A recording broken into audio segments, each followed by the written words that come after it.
মানব সভ্যতার আদিলগ্নে উৎকর্ষতার দিক থেকে এশিয়া যখন ছিল যোজন যোজন এগিয়ে, আজকের ইউরোপ কিংবা আমেরিকায় তখন রীতিমতো বর্বর যুগ।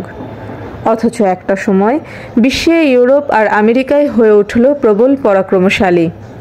খ্রিস্টের জন্মের ৬-৭ হাজার বছর আগে থেকে দ্বিতীয় বিশ্বযুদ্ধ শুরু হবার পূর্ব মুহূর্ত পর্যন্ত কিভাবে পৃথিবীর ভৌগোলিক মানচিত্র এবং রাজনৈতিক প্রেক্ষাপট বদল হলো বারংবার, বিশ্ব ইতিহাস প্রসঙ্গ বইখানা সেই চমকপ্রদ ঘটনাবলীরই সযতন আখ্যান।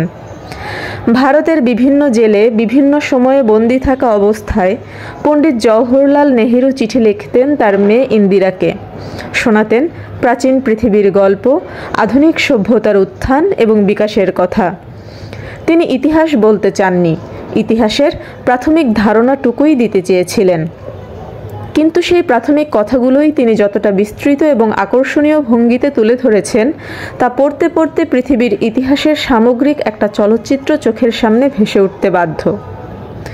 কিভাবে সভ্যতা বিকশিত হয়েছে মিশর, ভারতবর্ষ, চীন, জাপান কিংবা গ্রিসে, কিভাবে বিস্তৃত হয়েছে রোম সাম্রাজ্য, কিভাবে এলো সনাতন, বৌদ্ধ, খ্রিস্ট এবং ইসলাম ধর্ম, কেমন ছিল দুর্ধর্ষ মঙ্গল জাতি, ইউরোপে কখন লাগলো বিশ্বজয়ের হাওয়া, আমেরিকা কখন হলো আবিষ্কার, কেমন করে ইংল্যান্ড বেরিয়ে পড়ল পৃথিবীকে লুট করতে, পাশ্চাত্য সাম্রাজ্যবাদের আগ্রাসনে এশিয়া কিভাবে হয়ে উঠল দিশেহারা, বিপর্যস্ত, অসহায়, চুম্বকের মতো এইসব ইতিহাস আপনাকে টেনে রাখবে বইয়ের পাতায়।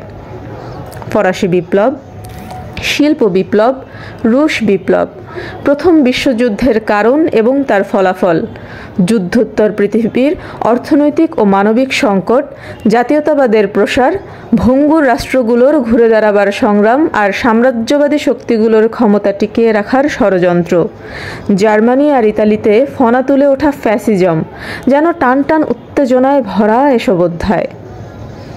আছে ইতিহাসের পাতায় অমর হয়ে যাওয়া সেই সব চরিত্রের কথা, পৃথিবীর ইতিহাস যাদের হাতে হয়েছে সৃষ্ট। আজও পৃথিবীর বুকে যারা হয়ে আছেন নিন্দিত কিংবা নন্দিত, সম্রাট কিংবা শাসক, বিজ্ঞানী কিংবা কূটনীতিক, বিপ্লবী কিংবা কবি, ধর্মপ্রচারক কিংবা শিল্পী, বিশ্ব ইতিহাসের উল্লেখযোগ্য অধিকাংশ ব্যক্তিদেরই আলাপ আছে এই বইয়ের ভাঁজে। ইতিহাসের গ্রাফ বড়ই মারাত্মক। এখানে ক্ষমতার সাপলুডু খেলায় আজ কেউ সাফল্যের শীর্ষে তো কালই এক্কেবারে তলানিতে। You never can't say who is the last.